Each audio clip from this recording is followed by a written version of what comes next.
A história que você aprendeu na escola não é neutra. Ela foi escolhida e alguém decidiu o que você ia ver e o que ia ficar de fora. Fica nesse vídeo que em poucos minutos eu te explico por quê.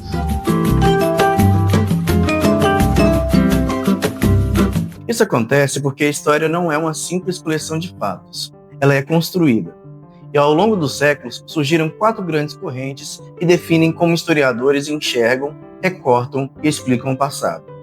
Hoje a gente vai entender cada uma delas. A primeira é o positivismo, surgido na França no século XIX com Auguste Comte. A ideia central era simples e ambiciosa: aplicar os métodos das ciências naturais à sociedade, observar, registrar, descobrir leis universais do comportamento humano, exatamente como um cientista faz em laboratório. Na prática histórica, isso virou a chamada escola metódica. O historiador deveria agir como um observador neutro, deixando os documentos falarem por si mesmos, sem qualquer julgamento pessoal. Se não há documento, não há história. Esse era o lema. O grande legado? A criação de métodos rigorosos de crítica documental que usamos até hoje. O problema?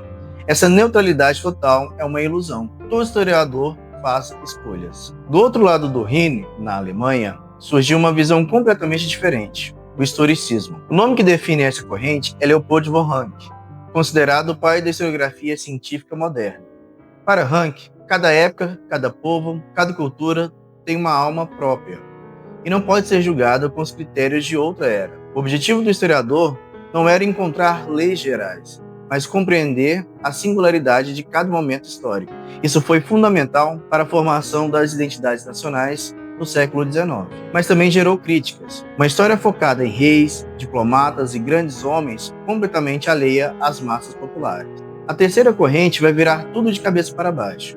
Karl Marx propõe que não são as ideias que movem a história, são as condições materiais de vida. Quem produz o quê, como e para quem. Isso é o que define uma sociedade. Marx chamou isso de materialismo histórico. A história humana, para ele, é a história da luta de classes: escravos contra senhores, servos contra nobres, operários contra burgueses. Ao longo do século XX, historiadores como Thompson refinaram esse pensamento, mostrando que classe não é só uma posição econômica. Ela é vivida, sentida, construída na consciência das pessoas. O marxismo permanece indispensável para entender revoluções, crises do capitalismo e movimentos sociais. E chegamos à corrente mais influente da historiografia contemporânea, a Escola dos Análises, fundada na França em 1929, por Marc Bloch e Lucien Febvre. A proposta deles era radical: chega de política, batalhas e reis. A história precisa perguntar sobre a vida das pessoas comuns, a economia, a geografia, a mentalidade coletiva. E precisa dialogar com outras áreas do conhecimento: sociologia, antropologia, geografia.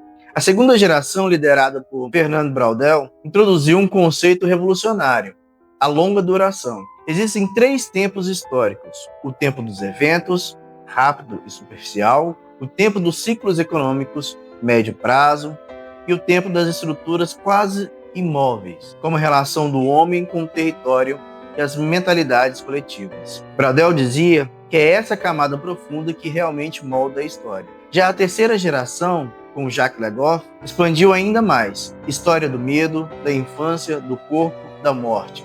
Tudo virou objeto histórico. Olha como cada corrente enxerga a história de um jeito diferente. O positivismo quer leis universais. O historicismo quer compreender o singular. O marxismo quer desvendar as contradições materiais. E os análises querem entender todas as dimensões da vida humana ao longo do tempo. Nenhuma está completamente certa e nenhuma está completamente errada. A historiografia contemporânea é justamente esse diálogo tenso entre todas elas. Então, da próxima vez que você ler um livro de história ou assistir um documentário, uma pergunta simples vai mudar tudo: quem escolheu contar essa história? E com qual método? É com essa pergunta que a gente deixa de ser consumidor passivo do passado e começa a pensar criticamente sobre ele. E aí, a história deixa de ser uma lista de datas para virar uma ferramenta de leitura do mundo. Se você gostou desse vídeo, curta, se inscreva e compartilhe.